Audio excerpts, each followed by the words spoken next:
Nintendo, one of gaming's most beloved yet simultaneously hated companies in the gaming industry. To say that Nintendo is controversial would be a massive understatement. It seems that almost every single announcement from Nintendo in recent years stirs up some sort of controversy, no matter how big or small, and the Nintendo Switch 2 is no exception. In this video, I'm going to go over everything Switch 2 related. The controversy, the games, the console itself, my personal review, and everything in between. This video is going to be a long one, so sit down, grab a snack, and let's just get right into it. In order to understand the controversy behind this console, I think it's important that we look into Nintendo's past. 9 years to be exact. In 2016, Nintendo was at their absolute lowest. The Wii U was their second worst selling console of all time, only selling a measly 13.5 million units, which, in case you don't know, is really bad, especially when their previous console, the Wii, sold over 100 million units. Needless to say, Nintendo wasn't in the greatest position. It was so bad that they took the Wii U off of store shelves before they even announced their next system. However, all of that would change in 2017 with the launch of the Nintendo Switch. Nintendo consoles have always been known to be extremely gimmicky, from the Wii's motion controls to the 3DS's 3D display,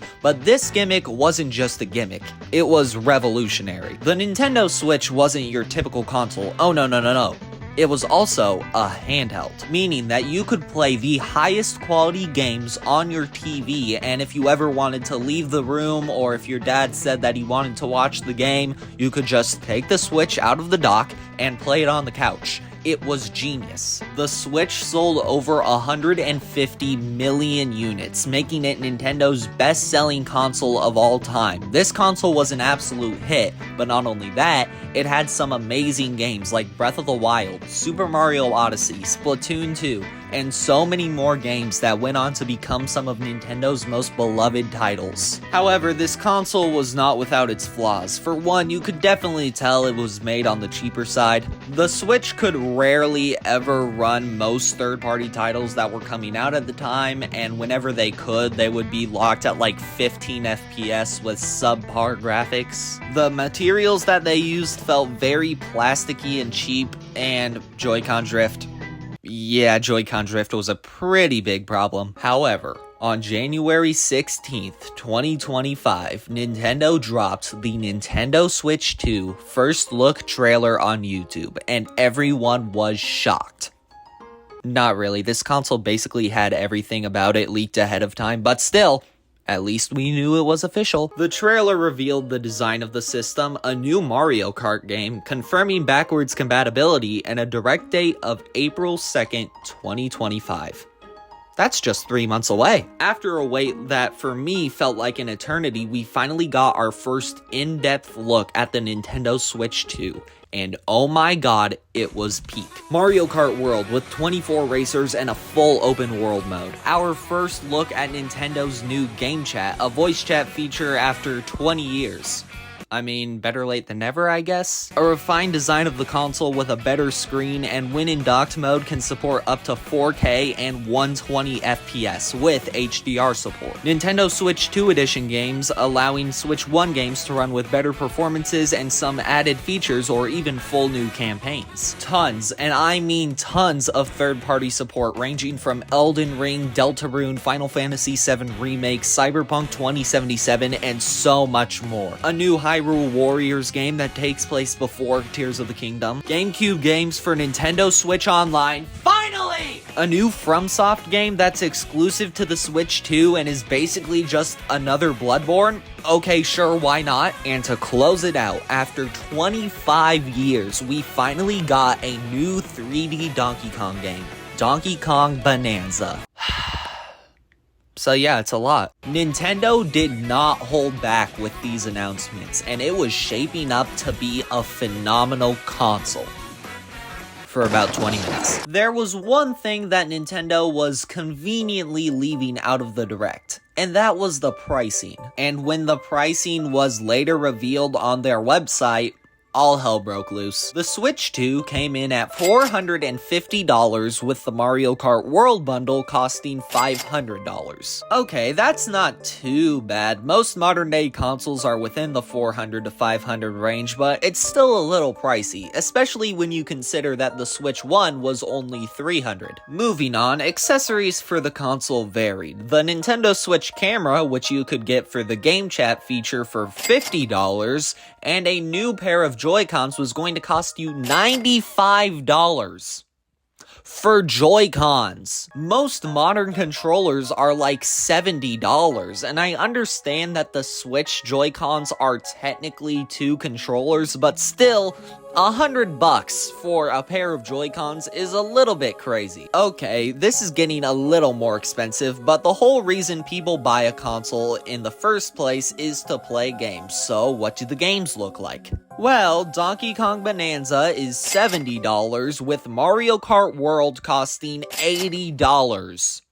$80 for one video game. We only just got used to $70 games, and now we're making the jump to $80, and of all people to make that jump, it's Nintendo, a company that has historically been known to keep their games at the standard $60 price unless they have an absolutely phenomenal game that they think they can charge $70 for. Yeah, Nintendo's going to be the one to bring the price up to $80. Yeah, safe to say, fans did not take this news well. People, myself included, were outraged by these prices, and rightfully so. Many fans went out of their way to say that they weren't gonna buy a Switch 2 because of the prices, and encouraged others to, quote, boycott Nintendo. However, Nintendo didn't care if the prices were outrageous, they only cared if it sold well, and sold well it did. Not only did pre-orders sell out within a few hours for almost everything Switch 2 related, but when the console did launch on June 5th, 2025, it sold 3.5 million units in the first 4 days, making it the best-selling launch for a console of all time. For context, the PS5, which originally held this title, took 4 weeks to hit those kind of sales, and Nintendo did it in days.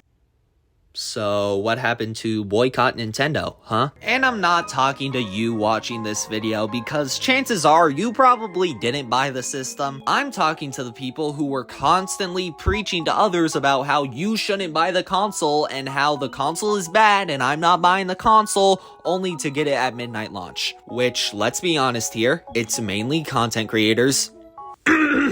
And before you comment, but Trey, didn't you buy a Switch too? The difference between me and those other people is that I always intended on getting a Switch 2, even after the prices got revealed. But I wasn't constantly preaching to people about how they shouldn't buy it only for me to get it day one. I'll talk a little bit more about the controversies later in this video, but for now, let's talk about the console itself. Upon using it for about a month as of recording this video, I gotta say, it's really good. It feels way more high quality and premium than the Switch 1. I like the look of the console way more, and the Joy-Cons are also a massive upgrade. As someone with very big hands, the Switch 1 Joy-Cons always felt way too small for me, so it's a very welcome update. I've seen a lot of people say that the new Joy-Cons are more uncomfortable than the old ones, but I just don't feel it. The console itself is also big. Like, really big. I understand it's a very powerful console, but at what point do we stop calling these handhelds? When I think of a handheld, I think of a PSP or a DS. I don't think of a Switch 2. With a PSP, I can just put it in my pocket, and then whenever I feel like it, I can just whip it out on the bus, whenever I'm in a car ride, maybe I'm waiting for my food or something, I can just whip out the PSP and just play a game. But with a Switch 2, or even just a normal Switch, I need to take a huge carrying case and put it in a bag or something if I want to take it anywhere other than my house. Regardless, it's still very nice to hold World, the screen is great. However, it does kind of suck how the screen isn't OLED anymore, but they'll probably release a Switch 2 OLED in 2030 and sell it for like $800. Also, I'm kind of disappointed with the lack of UI updates. Not that the Switch UI is bad, but I kind of hoped that we would get some sort of background music or even just themes. But this is just the Switch 1 UI with some circles and a little bit more polish. But now, let's talk about the actual games. Mario Kart World, the one game that is the cause of so much controversy because of its price tag. And it honestly sucks that this game is so controversial, because it is amazing. The racing is so fluid. Stuff like extra air tricks, wall running, and rail grinding all make for some super impressive shortcuts. The track design is some of the best in the series, with this Rainbow Road being one of my all-time favorites. Knockout mode is a phenomenal mode that takes advantage of the open world and is just pure chaos at its finest. Speaking of chaos, 24 Racers is both the smartest and dumbest decision in the game. It's pure chaos, being hit with tons of blue shells, bullet bills, mega mushroom stars, and many more items in the midst of all the racers. But at the same time, there's no worse feeling than going from first place to 15th place because you got hit with one red shell. However, this game is not perfect. The open world is way more expansive than I thought it would be, but it still feels very empty with little to do other than looking for P-switches and doing repetitive side missions. Battle mode is terrible, almost as bad as Mario Kart 8's on the Wii U. Instead of new battle courses, they are just sections from the open world, and it just doesn't work. And tons of battle modes from 8 Deluxe like Shine Thief and Renegade Roundup are just not here for whatever reason. And this probably wouldn't be the biggest deal in the world if it wasn't for the fact that this game is $80. Mario Kart World is probably my new favorite in the series, but I can't under any circumstances say that it's worth the absurd $80 price tag. I also decided to pay the $10 upgrade for Breath of the Wild, and my god, it was amazing. Having this game run at a stable 60 FPS with 0 frame drops throughout my entire playthrough was really nice, and I'd say it's worth paying the extra little bit of cash for how great this game looks. I also decided to replay Mario Odyssey, which got a free upgrade on Switch 2, and I gotta say, it looks even better than it did on Switch 1. Load times are faster, the graphics are somehow even more breathtaking than they already were, and overall, it's just a super enjoyable experience. So, the question that you guys are all probably asking, is the Switch 2 worth it? Kind of yes, but kind of no. I love the console. I think it's amazing, but I don't think I can say it's worth the $500. It's definitely an upgrade from the Switch 1, but that's all it is. An upgrade. If you don't have a Switch already and you want to pick one up, I would easily recommend the Switch 2. It's a no-brainer. But if you already have a Switch and you're not super excited for any of the games that are coming out right now, I'd hold off on buying one. My personal rule of thumb is if there are 3 games that you want to play that are exclusive to the console, then the console would be worth it. For example, my games for the Switch 2 are Mario Kart World, Hyrule Warriors, and Donkey Kong Bonanza. The console was personally worth it to me because of the games that were going to be on there. But there are some more controversies around the Switch 2 that may be stopping people from buying one. For one, remember that game chat feature that I briefly mentioned at the beginning? Well, in order to access it, you need to subscribe to Nintendo Switch Online, which at its cheapest is $20 per year. And in order to use this feature, you need to use the new C button on the Joy-Con 2 controllers. This means that a physical button on your controller is locked behind a subscription fee. Now, $20 a year isn't crazy, but PlayStation and Xbox let you use voice chat without a subscription, and here it's tied to an actual button. Also, game keycards. Nintendo offers 2 kinds of cartridges for developers to put their games on: a 64GB cartridge or a game keycard. In case you don't know, a game keycard is a cartridge that doesn't have the actual game on it, but rather the license to own the game digitally. This is terrible for game preservation because once the Switch 2 eShop shuts down, those games just can't be accessed anymore. Nintendo themselves themselves are putting all their games on a 64GB cartridge, and the game key cards are more so just an option for third-party developers. Because let's be real, the next Call of Duty is not fitting on a 64GB cartridge. However, it still sets a bad precedent for the industry, and I hope that one day Nintendo introduces a larger cartridge size that doesn't require the internet. Also, Nintendo added to their EULA a new rule that they can brick your system at any time if they suspect you of modding or pirating the system, which does suck. In case you don't know, bricking basically means that Nintendo gets rid of all online features to the system,